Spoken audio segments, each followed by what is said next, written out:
बड़ा कमसीन लगत हवन, बड़े कम उम्र में जोग रमा ले। चला तनी पूछा जाता है। चला ना। चल चला। ए बाबा। क्या बच्ची? बाबा इतने कम उम्र में काहे जोगी बन गेला?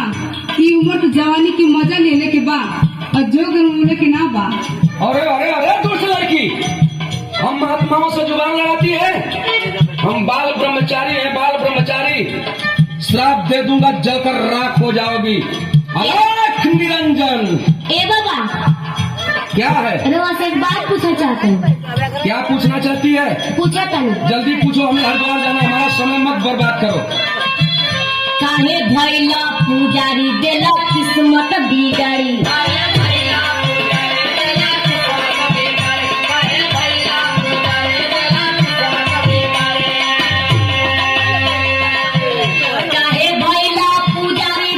किस्मत बिगाड़ी करा हमारा से यारी दुपा भरी जाएंगे।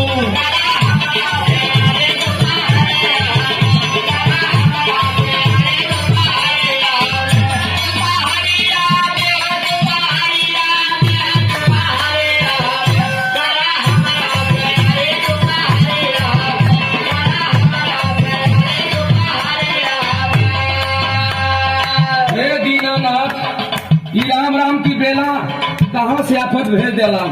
प्रभु अपने भक्त के रक्षा करा। इज्जत बचाला हो, इज्जत बचाला, ये भोले बाबा इज्जतिया बचाला।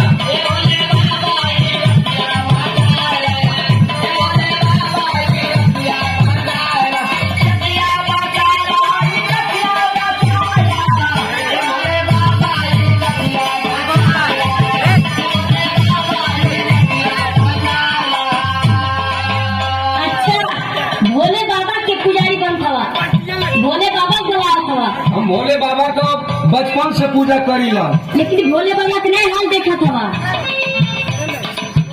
भला भोले के पुजारी उसे लेके घूमे मरी। ए लड़की, हमें गुमराह मत करो।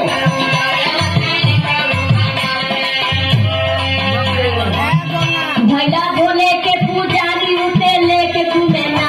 उमा बैठे गोड़वारी दुपा हरी जाइने। एक मिनट और देरी की ना छोड़ेगा।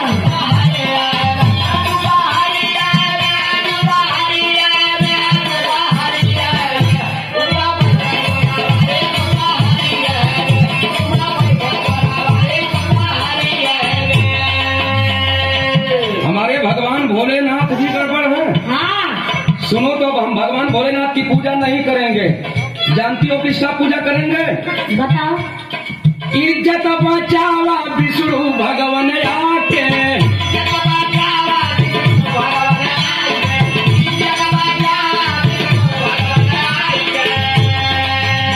अरे पैया पारी तुहरे कहीं समाधाई के।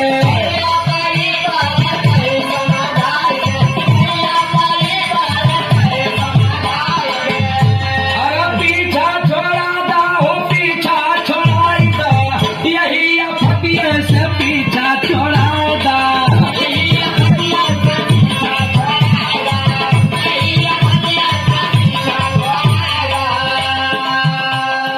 अच्छा, विष्णु भगवान की पूजा करत हवा, और का लेकिन उनका कहानी ना जानत हवा। काई ना हो गड़बड़ हुन का भाई। हाँ, नारी बदे भइले आनर, नारद के कैले बानर।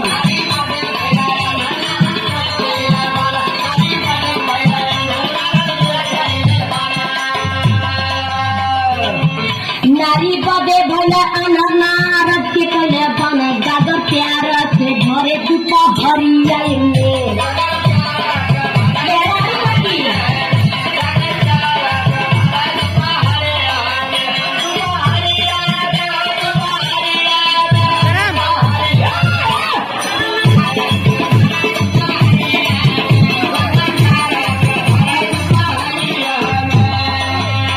मिला जुला के तू हमें गुमराह करना चाहती हो।